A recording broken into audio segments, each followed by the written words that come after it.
Oh, aleluia. Aleluia. Glória a Deus.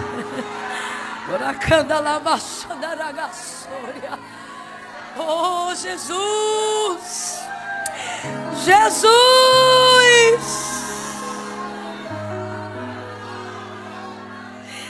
Jesus, nós chamamos Jesus.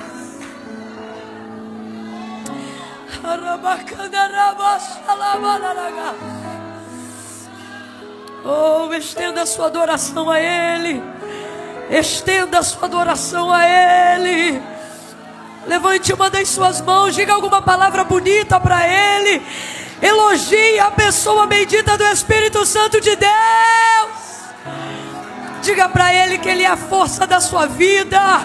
É Ele quem te dá a paz que a tua alma tanto almeja. Diga que é somente na presença dEle que você se sente completo, completa, vivo, esperançoso. Aleluia. Oh, aleluia. Aleluia, porque dEle, por Ele e para Ele são todas as coisas. Ainda antes que houvesse dia, Ele já existia, e não há quem possa fazer escapar das suas mãos. Operando o Senhor, quem impedirá? Quem impedirá? Quem impedirá? Ninguém pode impedir a igreja. Ninguém pode impedir o nome de Jesus de ser exaltado acima de todo nome. Ninguém. Agindo Ele, quem impedirá? Agindo Ele, quem impedirá? Agindo Ele, quem impedirá? Oh, a depressão não é mais forte do que Ele. A crise de ansiedade não é mais forte do que Ele. A síndrome do pânico não é mais forte do que Ele. O divórcio não é mais forte do que Ele. A perseguição não é mais forte do que Ele. Ele é Rei dos reis, Senhor dos senhores, resplandecente estrela da manhã, aquele que era, aquele que é e aquele que há de vir.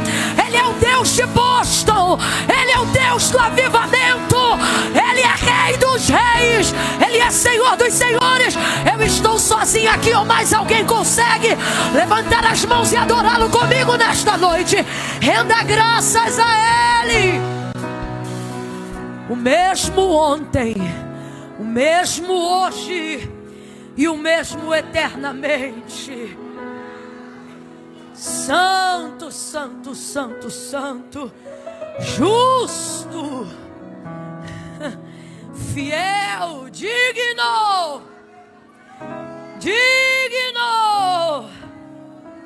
Você tem duas opções nessa noite: me ver adorar ou adorar também. Se eu fosse você, eu aceitava a segunda. Porque enquanto você o adora, Ele te renova. Enquanto você o adora, Ele te sara. Enquanto você o adora, Ele te toca.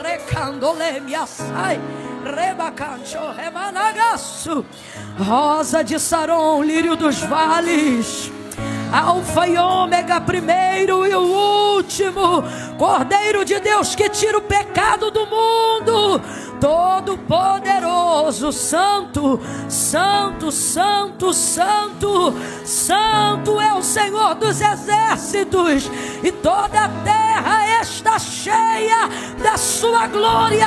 Ainda antes que houvesse dia, Ele já existia, e não há quem possa fazer escapar das suas mãos. Não há. Operando Ele, quem impedirá? Porque desde a antiguidade com o ouvido não se ouviu, nem com o olho se viu outro Deus além de ti, que trabalha.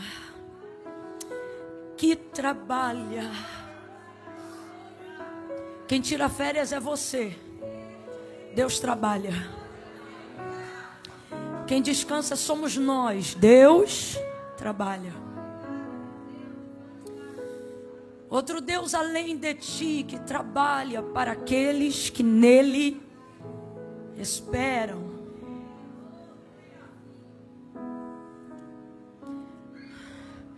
O expediente de Deus é para aqueles que esperam nele. Deus não trabalha para quem precisa, Deus trabalha para quem espera nele. Camille, tem diferença? Tem diferença. Você precisa absorver completamente esse entendimento hoje, porque senão, em pouco tempo, Deus que hoje você diz que está adorando aqui, vai se tornar na sua concepção um Deus injusto. Quando você vê que Ele tem poder para abençoar pessoas das quais você julga merecedoras da bênção, e ver que elas não estão sendo favorecidas por Ele. Deus, se o Senhor está vendo que aquele ali está enfermo, por que o Senhor não cura? É uma pessoa tão boa. Deus, se o Senhor está vendo que aquela mãe solo luta com tanta dificuldade para sustentar a família, por que o Senhor, sabendo que é provedor, não abre logo uma porta melhor para ela? Então, se você não compreender que a mão de Deus se move por expectativa e não pressionada por necessidade, se você não entender isso, o Deus que hoje você diz adorar nesse culto aqui desta noite, em pouco tempo você se virará contra Ele, achando que você tem mais noção de senso de justiça e de bondade do que Ele próprio, achando que necessidade é o critério principal para que Deus abençoe alguém. E eu preciso dizer isso aqui, eu não programei dizer isso aqui, mas Deus está mandando que eu diga isso aqui. Ele está dizendo para mim, diga ao meu povo que eu não trabalho por pressão de necessidade. O expediente, diga comigo, expediente. É o tempo do trabalho de Deus. Não é para quem precisa, é para quem espera. Mas como que espera? Passivamente? Não. Para quem cria expectativa. O que é isso? O tempo de Deus é para quem desenvolve fé. Fé. O que é a fé? Prova das coisas que se não veem, certeza das coisas que se... Então Deus trabalha para quem? Para quem tem fé. Vamos lá? Deus trabalha para quem? Deus se move em prol de quem? Deus abre porta para quem? O turno, o expediente, o trabalho responsável de Deus. Eu não estou falando sobre viver da misericórdia. Eu estou falando sobre viver do compromisso de Deus dizer, eu cuido de você. Eu cuido dos teus filhos. Tua casa é minha responsabilidade. Teus boletos também são meus. É disso que eu estou falando, de expediente. Isso é para quem tem fé. Não é para quem precisa, é para quem espera nele. Quem está entendendo, diga amém. Esse Deus está trabalhando por nós em pleno sábado. Camila, mas eu ouvi dizer que no 7º dia ele descansa. Foi assim lá no Gênesis, e Deus fez isso para nos dar exemplo. Mas depois daquele dia, nunca mais. Olha para o teu irmão e diz, nunca mais. Nunca mais. Olha o que o texto diz, porque desde a antiguidade, com o ouvido não se ouviu, com o olho não se percebeu, outro Deus além de ti, que trabalha por aqueles que nele... Jesus vai ser assunto aos céus, vai pegando sua Bíblia aí, permaneça de pé. Jesus vai ser assunto aos céus e antes de ir, vai preparar seus discípulos para essa despedida. E olha o que Jesus vai dizer. Meu Pai trabalha até agora.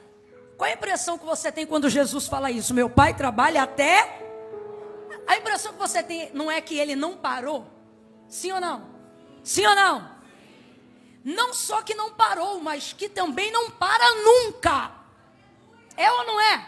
Ele diz assim, eu vou para o meu Pai porque meu Pai até agora trabalha e eu também trabalho. Então, de cara, irmão, essa palavra serve muito para a galera que está aqui na América correndo atrás de trabalho.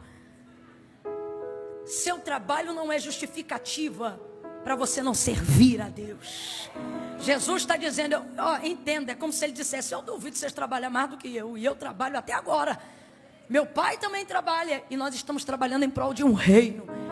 Então veja, ele trabalha, o Pai trabalha, seus servidores são trabalhadores. Então a impressão que você tem é que ele não para, e de fato, ele não para. Eu trabalho até agora, meu pai também trabalha, todo mundo trabalhando.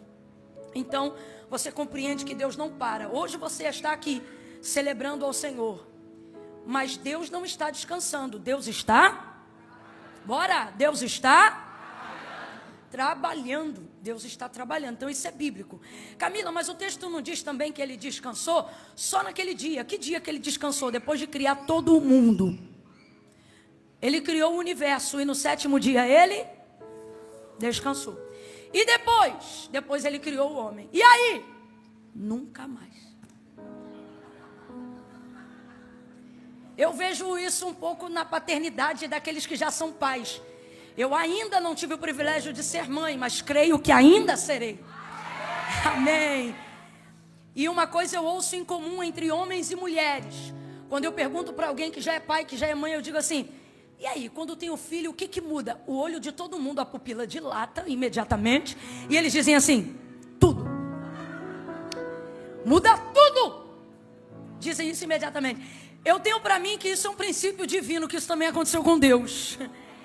Porque, rapaz, ele criou sol e descansou, lua e descansou, terra, firmamento, céu, e no 7º dia ele, mas depois que ele fez você e eu, depois que ele criou o homem, olha para o teu irmão e diga: nunca mais. Você não falou, semeou, diga: nunca mais. Ele descansou, para que você pudesse descansar. Você pode bater no ombro de alguém e dizer: calma, Deus está trabalhando. Quem recebe essa palavra aí, diga amém. Abra sua Bíblia no 2º livro dos reis de Israel. Oh, aleluia. Se acalma, Deus está trabalhando. Obrigada, pastor. Oh, glória. 2º livro dos reis de Israel. Gente, eu já vou fazer agora, porque às vezes eu deixo para o final e aí no meio do mover eu esqueço. Ou então o mover de Deus é igual uma via de mão única. Não dá para você vir depois, né? Então, enquanto a gente está controlado agora, eu ainda tenho o livro Juntas hoje aqui. E juntas é a junção, é uma palavra, óbvio, mas ela é a junção, na verdade, do que nós queríamos que tivesse sido uma sigla. O que significa juntas? Jesus uniu o nosso tempo para avivamento e salvação. Por isso ficou juntas. Esse é o propósito da nossa unidade. Por isso nós nos juntamos. E aí dentro desse propósito, cada uma, na escrita desse livro, desenvolveu um capítulo na área que Deus lhe moveu para aquilo. Eu falo sobre como se tornar uma voz do futuro, uma voz profética. O meu capítulo chama-se A Voz do Futuro. Parece até aquele filme, né? Mas foi uma direção que Deus me deu. A palavra de Deus, Billy Graham dizia que ela era mais atual do que o jornal de amanhã, né? Então a voz do futuro fala como você precisa se comportar para se tornar uma voz profética. Olha para cá. A voz profética não é a mesma coisa de ter um exercício de ministério profético. Todo cristão deve ter uma voz profética. Aprender como é que se manifesta uma palavra intencional de fé. Trazer do mundo espiritual algo para o mundo físico, material. Então, utilizando o crivo da palavra, eu te explico como que isso é feito de maneira didática. Camila, você está dizendo que depois que eu ler esse capítulo, eu vou saber como profetizar? É exatamente o que eu estou dizendo.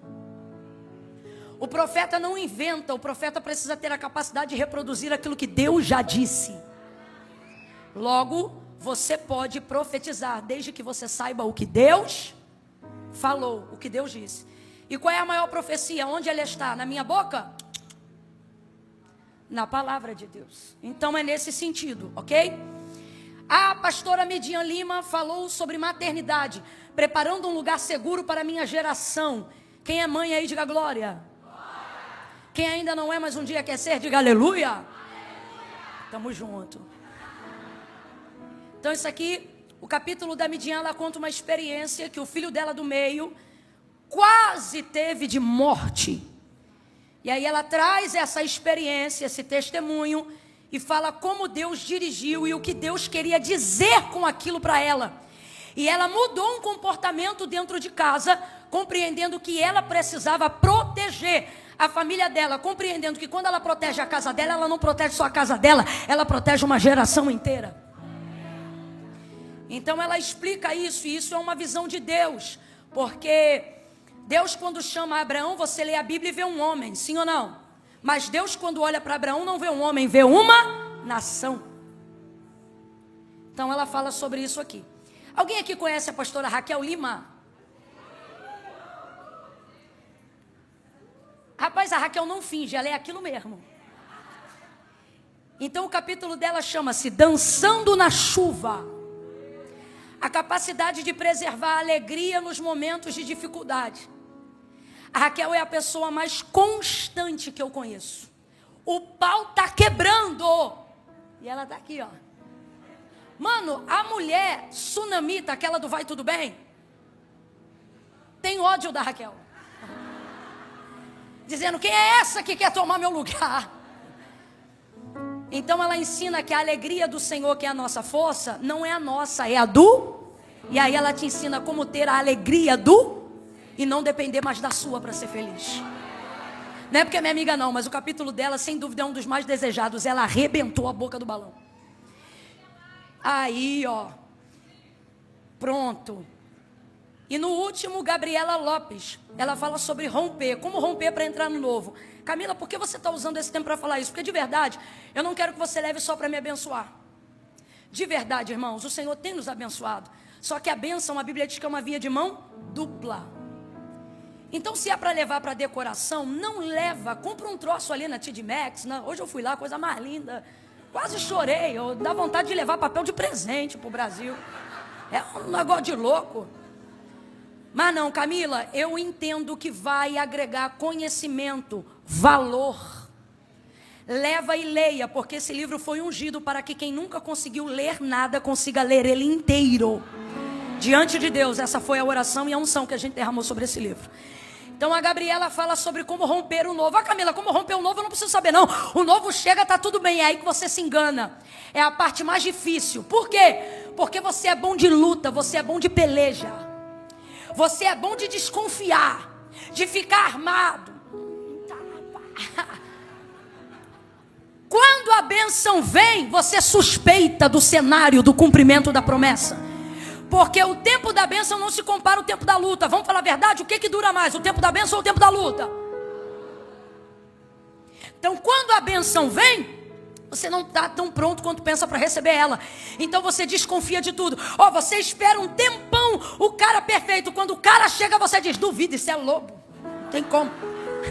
Uma vez eu pregando, eu falei assim, hoje, no exercício do espírito da profecia, eu disse assim, hoje, isso foi em Pernambuco, eu disse, hoje, aquele homem que tu ora há mais de 20 anos, quem sabe não é hoje, o culto era tarde, 3 horas da tarde, Abraão e Lima, quem sabe não é hoje, que ele entra por essas portas e faz uma aliança com Deus. Rapaz, 10 minutos depois de eu falar, estava fazendo o convite, me entra um homem de bermuda, de calça, meio barrigudinho, e ele vem entrando. Ele veio para buscar a irmã, como ele sempre fazia. Sempre chegava, mas nunca entrava, para buscar. Neste dia o homem entrou. Quando ele entrou, todo mundo conhecia, era o marido da irmã. A igreja gritou, recebeu, celebrou. E a irmã, triste. Estou te falando diante de Deus.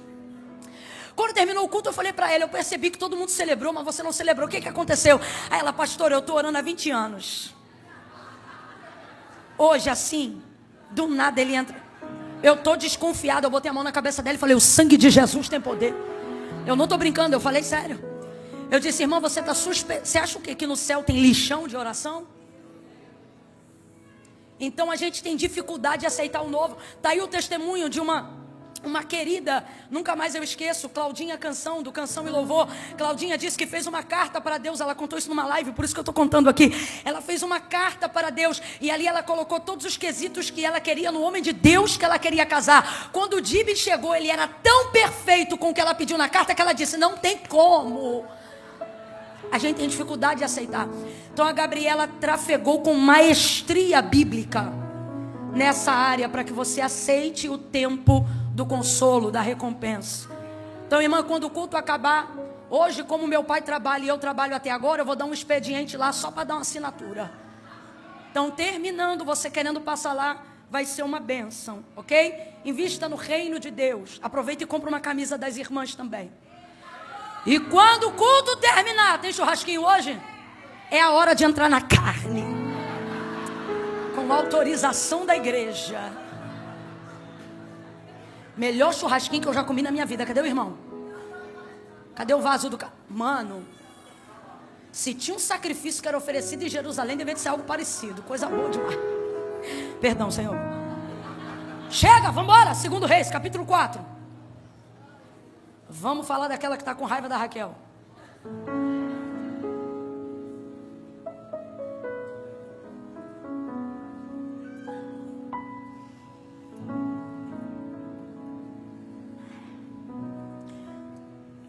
Segundo livro dos Reis, capítulo 4, versículo 8 em diante. Quem achou, diga amém. Amém.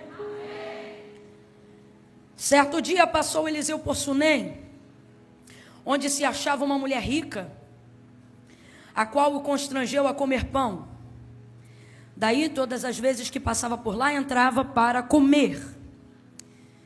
Ela disse a seu marido certo dia: vejo que este que sempre passa por nós é santo homem de Deus.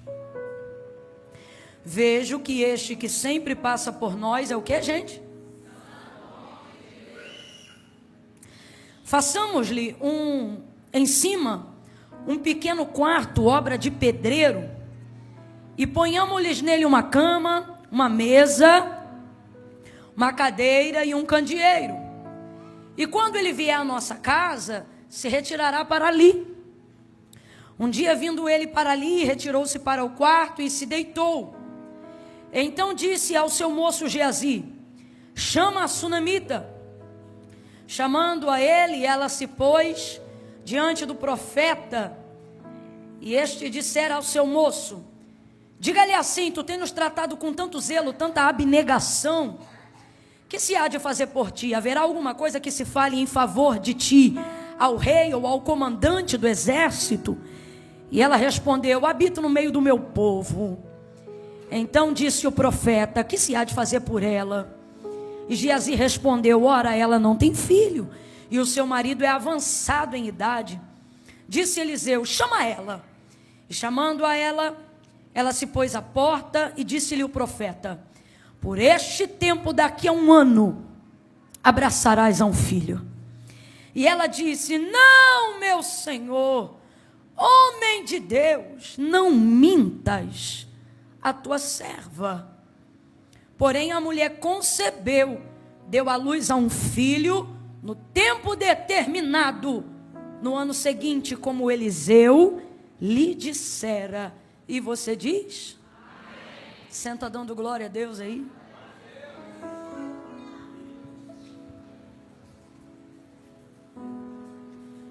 Oh, glória a Deus.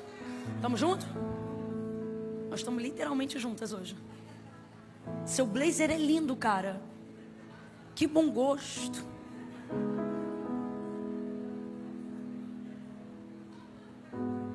Entendeu agora, né? Tu é devagar. Aleluia. Oh, glória. Ainda tem um ainda bem que eu vim aí, Jesus? Irmãos, eu havia separado uma palavra que estava em Gênesis. E estava pedindo de Deus confirmação. E o Senhor confirmou a palavra que Ele queria, não a que eu escolhi. E por isso, 2 Reis, capítulo de número 4. Se for da vontade do Senhor, amanhã, à noite, permitindo Deus e eu tendo a oportunidade de ministrar novamente, eu vou dar continuidade ao mesmo texto. Ao mesmo texto. Então, se hoje Deus falar com você alguma coisa dentro desse texto, não encerre a conversa com Deus pela metade. Venha amanhã à noite e ouça o restante. Você que pode.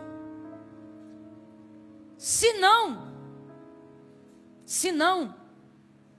saiba que hoje certamente Deus já tem uma palavra diretiva para você naquilo que vai ser dito. Mas o Senhor aqueceu demais o meu coração aqui nesse contexto, para que hoje nós entendêssemos a necessidade de que o tempo requer santidade da nossa vida. Essa mulher aqui, ela é uma mulher muito cooperadora. O texto diz que ela era uma mulher rica, mas também diz que ela era generosa. E necessariamente essas palavras não andam sempre juntas, porque uma coisa é ser rica e outra coisa é ser generosa. Nem todo mundo que é rico é generoso, e nem todo mundo que é generoso, pelo contrário. As ofertas mais significativas que eu já recebi da minha vida não foi de gente que me deu do que sobrava, mas de gente que repartiu o que tinha, para que eu tivesse também. Então, isso é generosidade. Mas no caso dela, ela é uma privilegiada, porque ela é as duas coisas. Ela pode ser generosa com vontade, porque ela é rica com vontade. Ai, gente, isso aqui é salvação, é glória pura. E ela é assim, uma mulher generosa, e ela cuida das pessoas ali da região, e ela atende demandas sociais. Estou falando na nossa linguagem para a gente entender. Ela tem empatia, ela se importa com o próximo. E dentro de um contexto cultural, só para eu ter certeza que você está me acompanhando, dentro de um contexto cultural, essa mulher foi treinada na cultura de Israel. Qual é a cultura? Aquela que o autor da carta aos Hebreus vai revelar lá na frente, quando ele diz que Israel recebia em casa até anjos, por causa da cultura da hospitalidade. Cultura essa que Deus já havia instruído desde que eles ainda eram o povo hebreu saindo da terra do Egito, para que este povo fosse caridoso com o estrangeiro, fosse empático com o órfão, com a viúva, com o necessitado, e pudesse dar subsídio, cobertura. Então, havia em Israel essa cultura da boa fé, da boa índole, da recepção, de ser um bom anfitrião, um excelente hospitaleiro. E essa mulher vive isso na íntegra, na máxima dela. Ocorre então que Eliseu sempre vai passar por aquelas terras de Sunem. Como é que a gente sabe disso? Porque antes dessa mulher ter o filho, ele já passava por lá. Mais de 10 anos depois dela ter tido o filho, ele continuou passando por lá. E por que ele passava por lá? Porque havia um trajeto geográfico, naquele entorno de 25 quilômetros, para poder chegar no Carmelo. Eu não sei necessariamente aonde ele estava, mas normalmente quando ele passava por Sunem, a gente sabia exatamente para onde ele ia. E para onde ele ia? Para o Monte Carmelo. Provavelmente para prevalecer com o mesmo testemunho, a mesma rotina devocional que o seu mentor Elias tinha, que era de orar no monte. E ele orava com a cabeça entre os joelhos. O texto vai dizer isso para a gente um pouco mais à frente. Então é um costume que ele tem. Ela, vendo que ele sempre está passando por lá, hospitaleira como é, vai constrangê-lo a fazer uma refeição dentro da sua casa. Quando você lê pão nessa versão aqui, não significa necessariamente que ela colocou ele dentro de casa para dar um pão. Pão é o termo genérico no Antigo Testamento utilizado para falar de uma refeição. Então ela constrange positivamente. O que é constranger positivamente, Camila? Existe isso? Existe. A minha avó, ela dizia: quem quer dar, não oferece, entrega. Alguém aqui já ouviu essa expressão? A gente era muito pobre, então se você chegasse lá em casa, a minha avó ensinava a gente que, se você fosse a nossa visita, que a gente não te oferecesse nada, que a gente pusesse as coisas na mesa. E aí, se você quiser, você comia. E se você não quisesse, problema é teu, você nunca ia poder dizer que a gente não deu. Na cabeça da minha avó, era exatamente assim. Então, se a minha avó percebesse que a gente estava oferecendo alguma coisa para alguém: ô fulano, tem isso aqui, você quer? Rapaz, ela brigava com a gente na hora. Ela dizia: quem quer dar não oferece, entrega. E essa sunamita parece que conheceu minha avó Denira. Ela é muito nessa pegada. Ela não oferece. Por quê? Quando você está decidido a entregar, se a entrega é uma decisão sua, você precisa retirar do outro as opções que ele tem de rejeitar o que você quer entregar. E essa é a entrega mais visceral, mais íntegra, mais legítima, mais verdadeira que pode existir. Qual? Aquela que não dá ao outro a opção de rejeitar. Por isso o texto diz que ela o constrangeu. Não significa que ela o envergonhou. Significa que ela entregou com tanta legitimidade que deixou ele sem condições de rejeitar o que ela estava oferecendo. Então ele foi obrigado a entrar. E ao entrar, ela o serve muito bem. E isso vai acontecer algumas vezes, ao ponto que depois de um tempo, ela não precisa mais convidar ele para entrar. Uma fraternidade, uma amizade de família, porque o marido dela está envolvido dentro do contexto, acontece entre o profeta e aquela família. E agora todas as vezes que ele passa pela terra de Sunem, ele entra sem que haja convite. Lá dentro sempre vai ter uma água fresca, uma toalha limpa, uma refeição sobre a mesa, alguma coisa para que ele seja cuidado. Agora eu preciso te explicar isso aqui para você entender. Eliseu já era o profeta mais reconhecido, não só em Sunem, uma parte de Israel, mas em toda Israel. A característica até visual dele comunicava quem ele era. As pessoas sabiam quem Eliseu era, e todos em Israel sabiam que Eliseu era profeta. E ele não era só um profeta, ele era o profeta. Por quê? Porque aquilo que Elias fez, quantitativamente falando, Eliseu já estava operando 2 vezes mais. E como evidência de que ele recebeu a porção dobrada da virtude que estava sobre a vida do seu mentor Elias, foi-lhe dada a capa, a famosa capa de Elias. Camille, como é que você sabe que essa capa era famosa? Ora, porque quando Acabe quis consultar outro profeta ou feiticeiro fora de Israel, mandou um homem ir fazer isso. Quando Elias encontra esse homem, Elias diz assim: volta lá para Acabe e pergunta para ele se não há profeta em Israel, para que ele busque consulta sobrenatural fora do arredor de Israel. Aí o homem aparentemente não sabe que é Elias, porque ele é fora do arraial de Israel. Aí ele volta para dentro do palácio e diz assim: Acabe, eu voltei porque um homem me mandou voltar, e ele mandou eu te dizer se não há profeta em Israel, para que tu mande mensageiro para fora da terra. Aí Acabe diz assim para ele: diga para mim, como é que esse homem estava vestido? Aí falou: ele estava com um pelo assim, uma capa com pelo de camelo, revestida em torno dele, e ele segurava na sua mão também um bordão. Aí ele não diz o nome, ele só diz a característica. Aí Acabe diz: é Elias. Esta é a mesma capa que desce sobre a vida de Eliseu.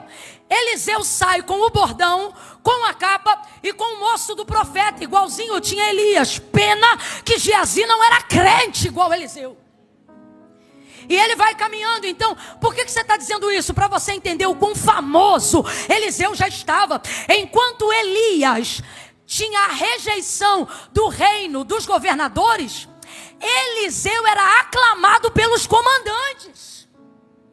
Então ele tinha bom trânsito político, ele tinha o clamor do povo, e diferente de Elias, que precisou se esconder das multidões, Eliseu não. Eliseu estava no meio do povo.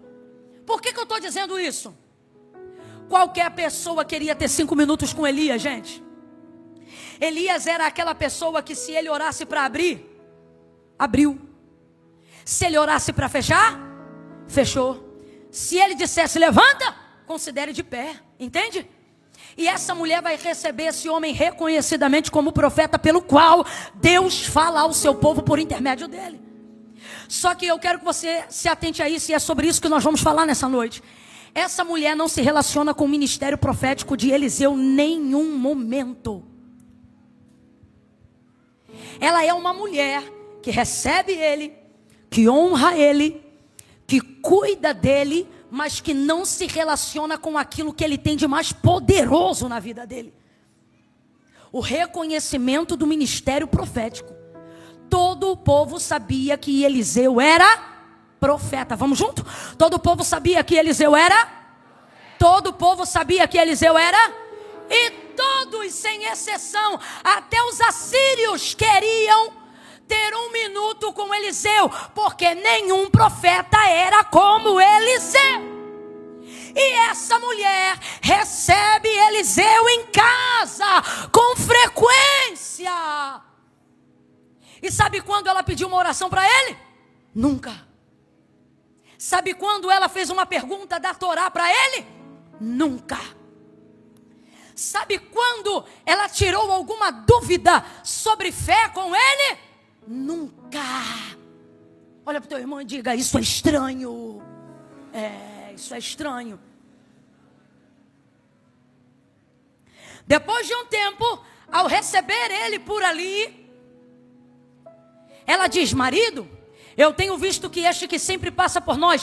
Quando você lê o texto, a Bíblia não fala do intervalo de tempo entre um versículo e outro. E aí você fica achando que este sempre passa por nós é vendo ele na rua. Não é. Este sempre passa por nós é este que já convive há um tempo aqui. Este que já jantamos juntos, almoçamos juntos, já ficamos juntos um tempo com ele. Marido, eu tenho visto que este que sempre está aqui conosco é um santo homem de Deus. Ela não se relaciona com o ministério profético de Eliseu, mas ela reconhece o caráter de Eliseu. E nisso aqui fica nítido que maior peso há do testemunho, do caráter, do que do dom. E aí ela diz: marido, eu tenho visto que este que sempre passa por nós é um santo homem de Deus.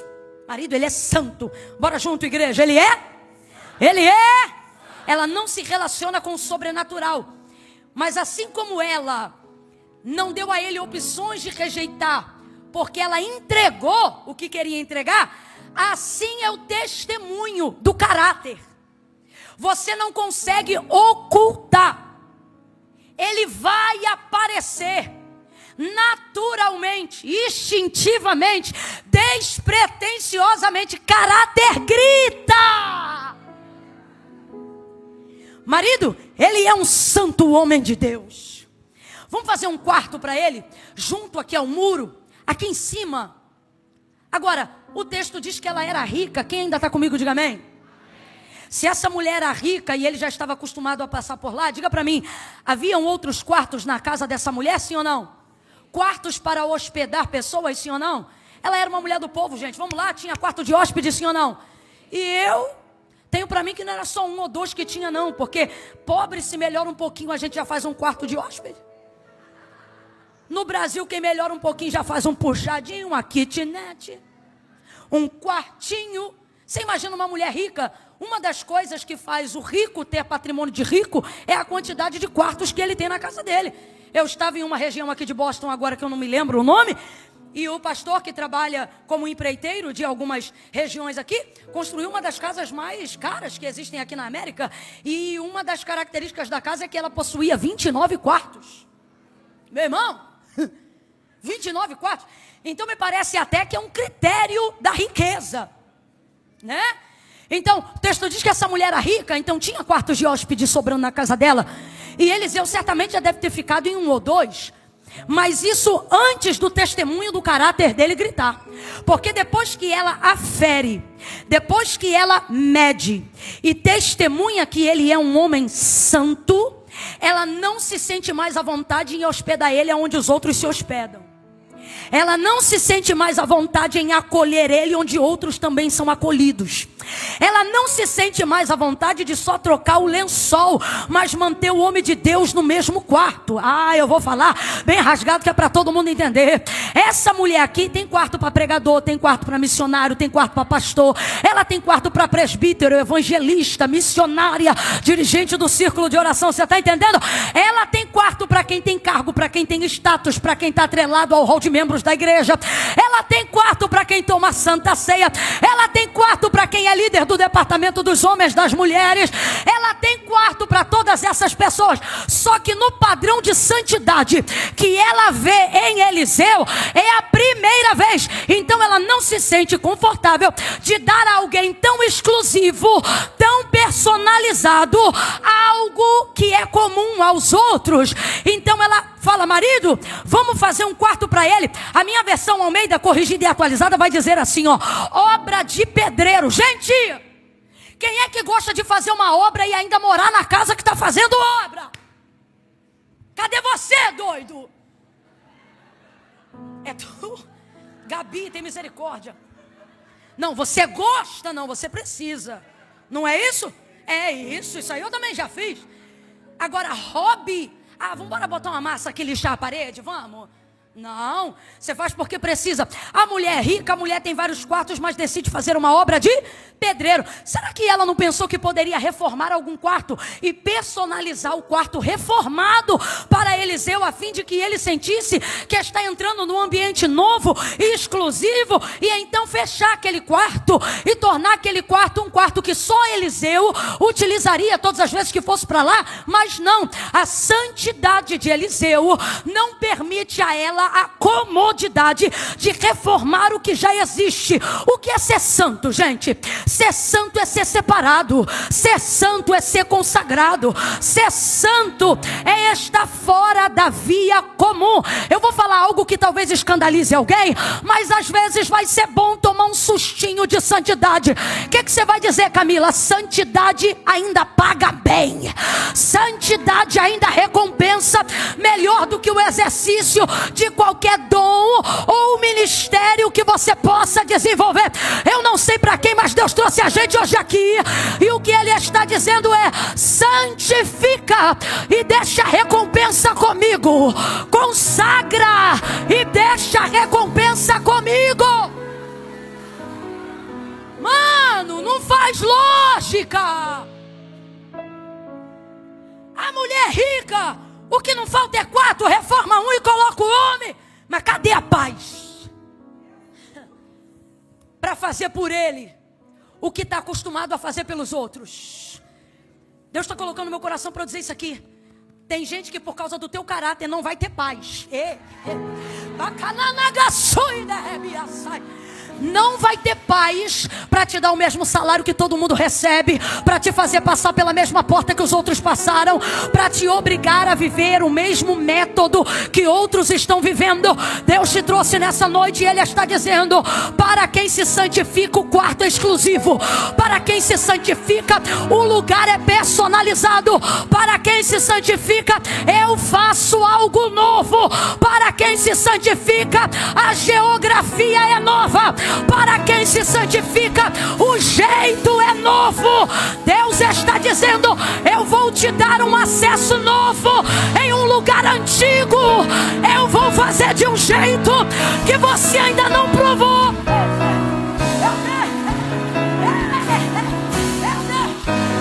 Seja profeta, bota a mão no ombro de alguém e diga: vem um quarto.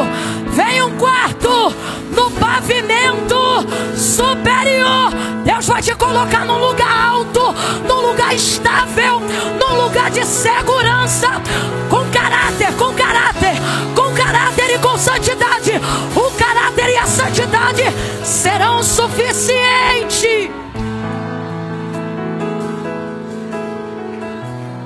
Não vai precisar aceitar suborno. Não vai precisar fingir que está casado com quem não está casado. Não vai precisar.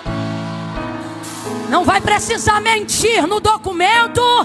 Não vai precisar dar um jeitinho. Deus está dizendo: eu vou criar um caminho. Se é santo que eu crio um caminho.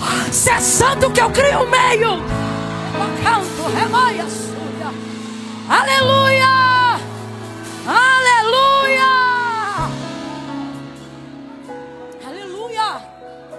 Agora, vamos lá.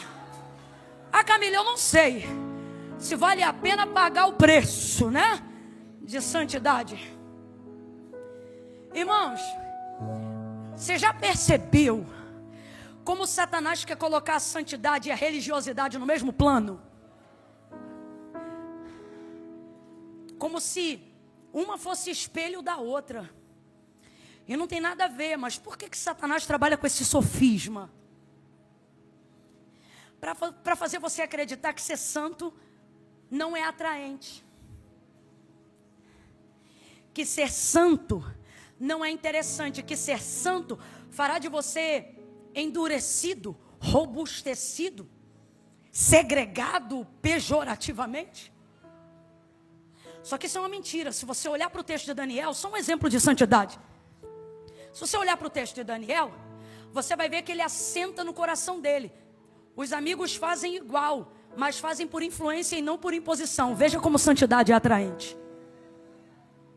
Ele decidiu no coração dele, ele não falou que ninguém tinha que fazer. Quem fez foi ele.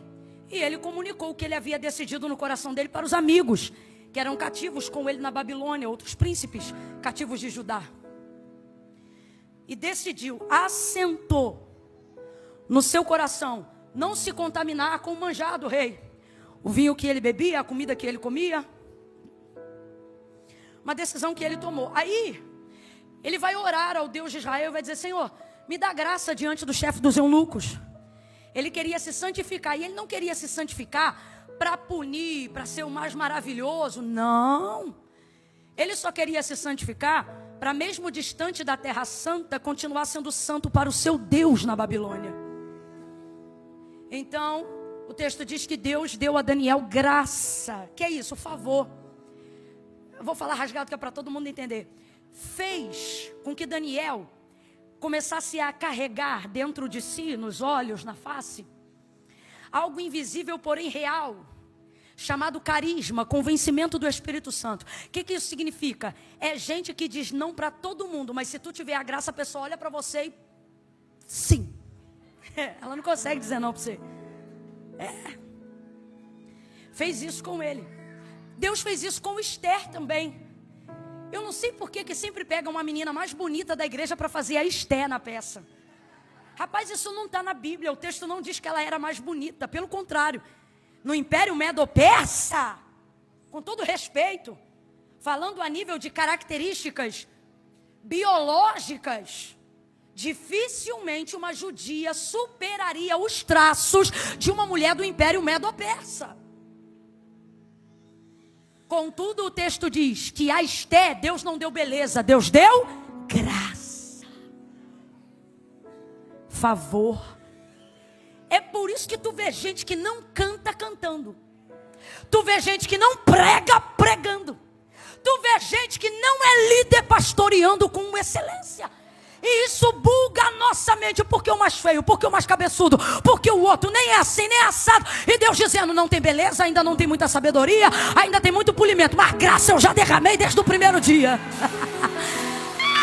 Eu amo esse Deus que confunde a gente, né? Graça. Aí Daniel recebeu esse favor de Deus. Quando ele foi falar para o chefe dos eunucos a experiência que ele queria fazer, ele disse: olha, eu peço-te 10 dias que se nos deem legumes a comer e água a beber, e então o Senhor veja a nossa aparência diante de ti. Se o Senhor julgar que a gente está melhor e não pior, mantenha essa dieta para a gente. Ele diz: ok, eu vou fazer isso. 10 dias, dá legume e água, legume e água, legume e água. Cabo final de 10 dias, quando percebeu que os outros, que comiam a porção do manjar do rei, comiam a carne, o vinho, e enfim, os banquetes reais, estavam de um jeito, mas Daniel e seus amigos estavam melhores. O texto diz que Daniel e os seus amigos estavam melhores, mais bonitos, mais fortes, mais saudáveis, mais atraentes.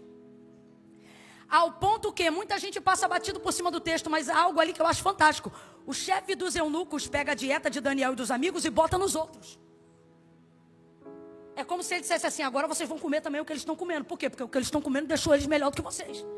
E como daqui a um ano, daqui a 3 anos, todo mundo vai ter que aparecer diante do rei, ele não quer uma categoria boa e a outra ruim. Como essa foi a que sobressaiu, agora tome legume também. Tome água também, mas e um vinhozinho, é água. Para mim, a luta contra a vida de Daniel já começou ali. Os caras que viraram conselheiro depois, desgraçado, nunca mais eu tomei vinho por causa daquele dia que você... Sou eu que estou falando isso, tá? Aí veja, o caldeu não é espiritual, irmão. Caldeu, para nós hoje aqui, aplicação, simbologia, tipologia de gente do mundo. Não tem o Espírito de Deus, mas a santidade é algo que pode ser aferido até por um carnal. A espiritualidade é algo que só pode ser aferido por um espiritual. Mas a santidade é algo que pode ser atestado até por um homem carnal. Até por um homem natural, você vai encontrar ao longo da sua jornada, se você for um santo homem de Deus, se você for uma santa mulher de Deus, gente que não vai saber o porquê você é assim, mas vai te respeitar. É gente que normalmente diz assim: eu não sei porque eu me arrepio quando estou perto de você, eu não sei porquê, quando eu estou perto de você eu não consigo xingar palavrão, eu não sei porquê, mas quando, olha, não mexe com fulano não, eu não sei o que fulano tem, mas fulano é diferente. Até o carnal, o caldeu vai atestar a santidade, a performance melhorada de Daniel e dos amigos dele. E ali a gente começa a ver um padrão de santidade sendo desenvolvido na vida de Daniel. E isso não deixou ele mal. Isso não só deixou ele bem, como deixou bem os seus amigos, como se tornou influência para os outros que estavam ao redor dele. Mas o que Satanás quer fazer com a igreja? O que Satanás quer fazer com a gente como pessoa? Ele quer tentar incutir na nossa mentalidade que santidade é retrógrado, que santidade e religiosidade são a mesma coisa, que quem é santo é otário ou é hipócrita incubado. Então ele começa a colocar na nossa cabeça que quanto menos santo você parecer, mais pessoas você vai ganhar. Que quanto mais descolado você parecer, mais bacana a aparência da igreja vai ter. Só que o que Deus está dizendo pra gente é que a santidade mentirosa, ela traz mais dano do que o pecado verdadeiro. Mas a santidade verdadeira é mais atraente do que qualquer desejo pecaminoso. É isto que a santidade prova. Daniel não ficou pior enquanto se santificava, Daniel ficou melhor. Abre essa boca em nome de Jesus. Daniel não ficou pior enquanto se santificava, Daniel ficou melhor. Santidade te melhora. Santificação te promove. Que Deus conceda a você ainda esse ano bênçãos das quais o ministério que você tem não justifica. Bênção das quais, eu estou profetizando, o dom que você tem não justifica.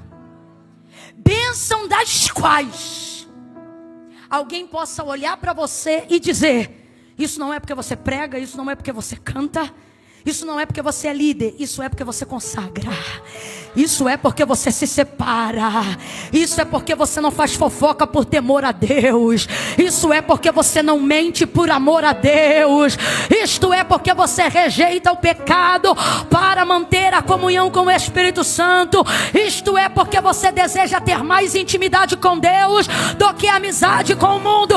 Que Deus te conceda bênçãos que só a santidade possa respaldar. Porque essa bênção é permanente. Se eu dependesse de datas para pregar para viver, morreria quando não tivesse datas para pregar para viver. Mas se desejo ter uma vida santa, Deus me sustenta, independente das datas que os homens me concedem ou não. O que você está dizendo, Camila? Estou usando o meu exemplo, mas você pode aplicar o seu. Talvez você diga: trabalhando num trabalho artesanal que você ofereça aqui na região, sei lá, mecânico de um carro, criador de alguma peça, eu não sei o que você faz. Talvez um trabalho mesmo que você tenha, um serviço que você preste na empresa que você trabalha, e vez ou outra, se você não vigiar, você diz assim: tal coisa me sustenta. Pois você deveria dizer: trabalho em tal coisa, mas quem me sustenta é Deus. Agora, são todos que podem dizer Deus me sustenta? Não. Porque ser sustentado por Deus também requer oferecer a Ele um expediente de santidade. Por isso que tem gente preferindo ser humilhado na mão do homem. Porque não passaria na entrevista de emprego com Deus. Mas eu quero te incentivar hoje a fazer uma entrevista com Deus a partir de hoje. E eu não estou falando sobre viver integral no ministério, porque eu estou aqui pregando nessa noite que o teu caráter te dará mais respaldo do que o teu exercício ministerial.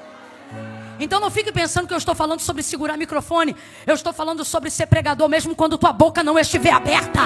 Eu estou falando sobre ter um testemunho tão forte que lá no banco onde você trabalha, lá na casa onde você limpa, lá no local de trabalho que você você presta serviço, alguém perceba quando ele passa por aqui, algo diferente fica nesse lugar. O que é isto? O que é isto?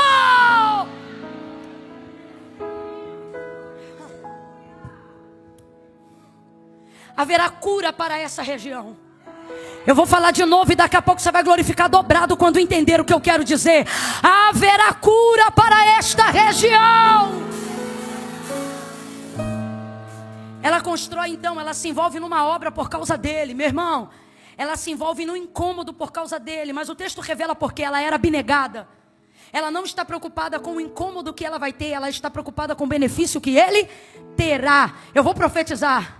Quando você decidir viver uma vida santa, Deus vai colocar no teu caminho gente que não vai se preocupar com o incômodo que a tua vida vai trazer. Gente que vai se ocupar em se abnegar para promover a plataforma que você precisa.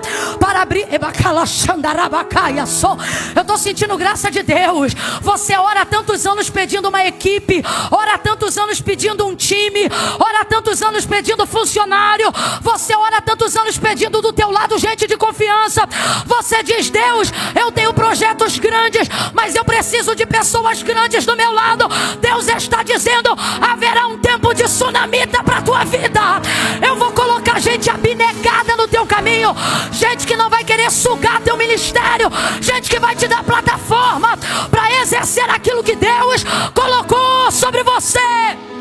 Ela entra numa obra, completa aí para mim por favor. Ela entra numa obra, vai encher a casa de poeira, de pau, para poder fornecer para ele a independência, a liberdade que ele precisa para ter o descanso que ela imagina que é ideal na casa dela para ele. Ela quer dar a ele independência.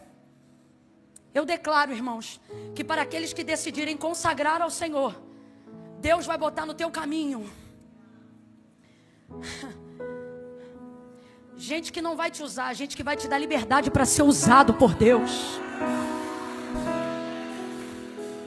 Aí ela constrói um quarto e talvez você lê o texto comigo e diga: Camila, a mim não parece interessante porque o texto diz que o quarto era pequeno.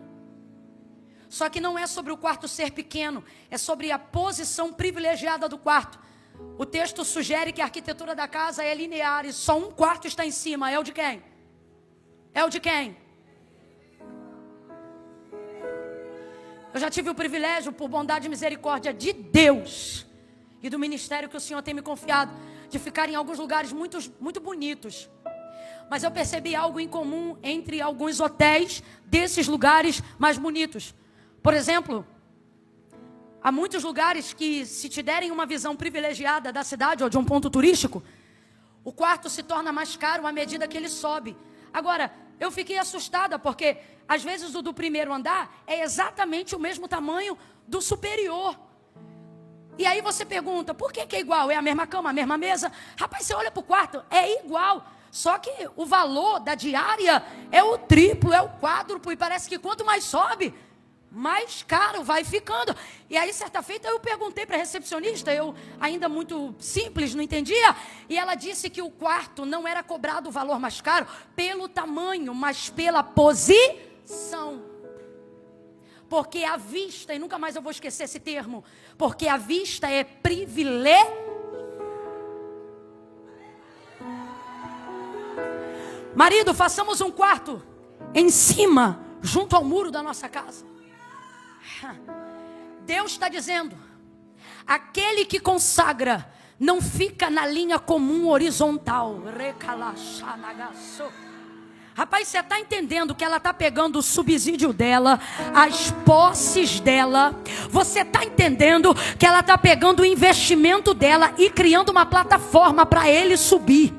Ela está criando um jeito para ele ir para uma posição privilegiada. Rapaz, se isso não é honra, eu não sei mais o que é. Ela poderia, na perspectiva de honrá-lo moderadamente, pensar assim: a gente reforma a nossa suíte e a gente faz o nosso quarto uma suíte nova. Mas não, ele é santo. Para ele tem que ser novo, tem que ser personalizado. E eu quero honrar o caráter santo dele, porque homem como ele Eu não vi, é o que comunica. Então ela vai usar o que ela tem para promover uma plataforma para ele subir. Igreja, não duvide. Assim diz o Senhor: se vocês se santificarem hoje, como o Senhor fez a Josué para a tomada da terra, amanhã eu farei maravilhas no meio de vós. Deus há de levantar gente para investir.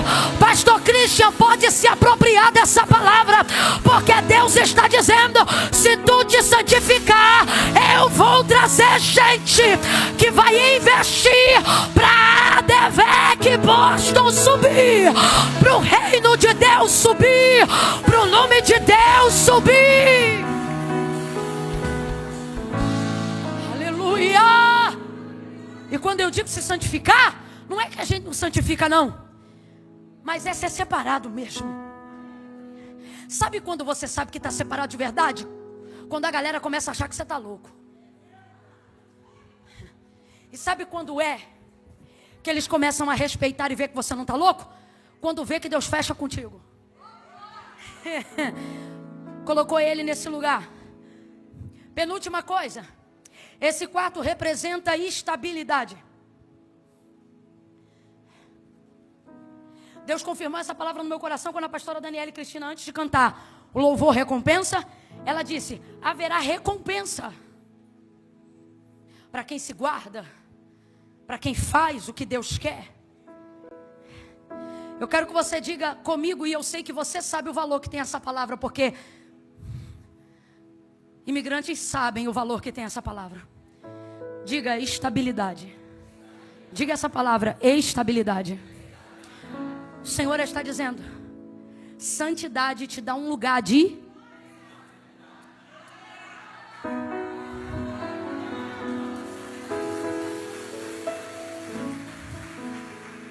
aleluia, estabilidade. Ela dá a ele um lugar de estabilidade. Ela dá a ele um lugar de liberdade. Esse quarto, fora da casa, mas no terreno da casa, mostra que ele não precisa mais da autorização dela para ter acesso. Chegando, ele entra, ele vem. Veja quantas coisas ele conquistou pelo caráter. Visão privilegiada, estabilidade, liberdade, sem ter profetizado uma palavra, sem ter feito uma oração pela mulher, sem ter dito nenhum eis que te digo. Sabe o que pagou a escritura desse quarto? Santidade. Sabe o que tornou ele proprietário da estabilidade e da própria liberdade? Deus nos trouxe aqui nessa noite para dizer: santidade vai construir o chão que você precisa. Santidade vai te fazer latifundiário no terreno que você quer pisar. Santidade vai te dar liberdade que nem todo patrocínio do mundo poderia te dar.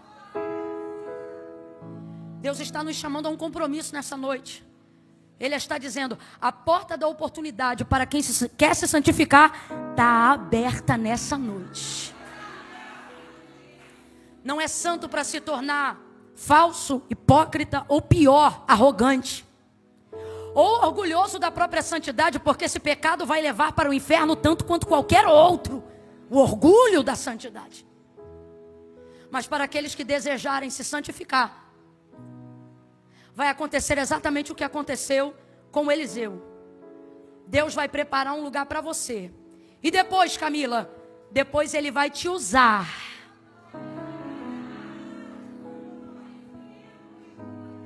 Eu encerro aqui. Ele diz assim: Geazi, eu não tenho condições de ser mais abençoado por essa mulher sem fazer nada por ela. É o que ele quer dizer com o que nós lemos. Pergunta para ela se ela quer que faça alguma coisa para ela. Aí ela manda a resposta de volta para Geazi e diz: ó, não preciso de nada não, eu sou do meio do meu povo.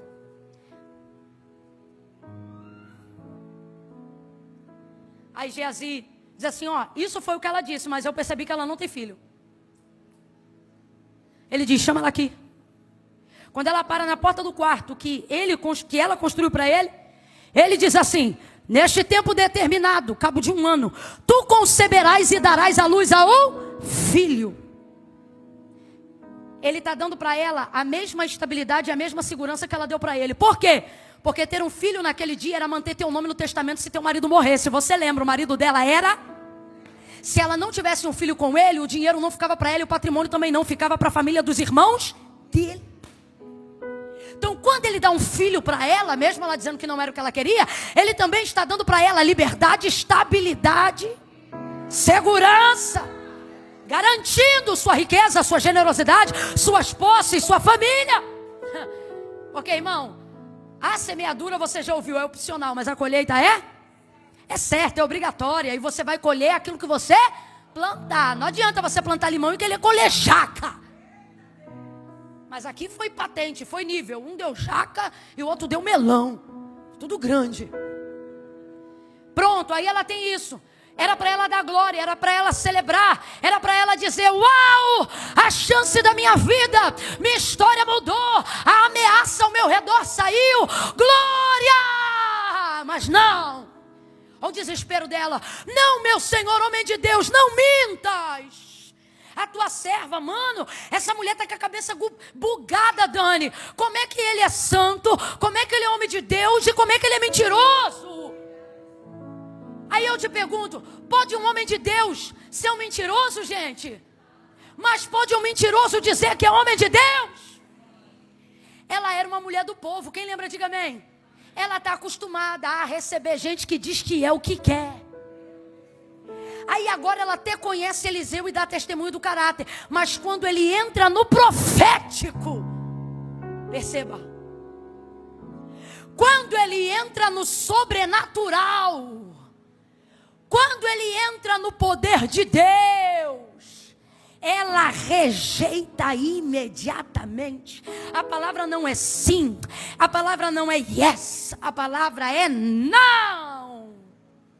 Ou trauma, ou a crise gritando: não, meu Senhor, homem de Deus, não minta. O que parece que ela está dizendo? Parece que ela está dizendo isso aqui: não estraga a nossa amizade, não tenta apagar o quarto. Porque tem profeta que é assim: se tu der uma mesa de café da manhã dele bonita, ele quer pagar a mesa de café da manhã com o dom, dizendo que Deus falou que Deus não disse nada, para poder se sentir menos devedor do que você ofereceu. Tem profeta que vira chaveirinho, guru de madame, para poder compensar uma bolsa de marca que ganhou. E diz assim, diz o Senhor, quando Deus não disse nada, que é para se sentir menos devedor do presente que alguém quis dar. Então o que essa mulher está querendo dizer para Eliseu? O que ela está querendo dizer é: não precisa pagar o que eu fiz para você, não estraga a nossa aliança. Mas eu amo porque o texto diz assim: porém, a mulher concebeu. Ei, se você é da região, você vai repetir o que eu vou te mandar dizer agora. Olhe para alguém do seu lado e diga: Boston. Diga: Boston saberá que ainda há profeta santo de Deus. Boston saberá que ainda há profeta. Boston saberá que ainda há homens e mulheres cheios do poder de Deus, que não negociaram o seu dom, que não negociam o exercício da profecia. Agora, Camila, quando é que nós vamos ter abertura para ver o poder de Deus de novo, para ver o sobrenatural de Deus de novo? Profeticamente eu lhe digo: paga preço de santificação, porque daqui a 1 ano Deus vai visitar as sunamitas traumatizadas. Deus vai visitar as sunamitas traumatizadas, os ricos traumatizados, aqueles que ficaram apavorados de terem investido e abençoado gente que só traiu, mentiu, enganou.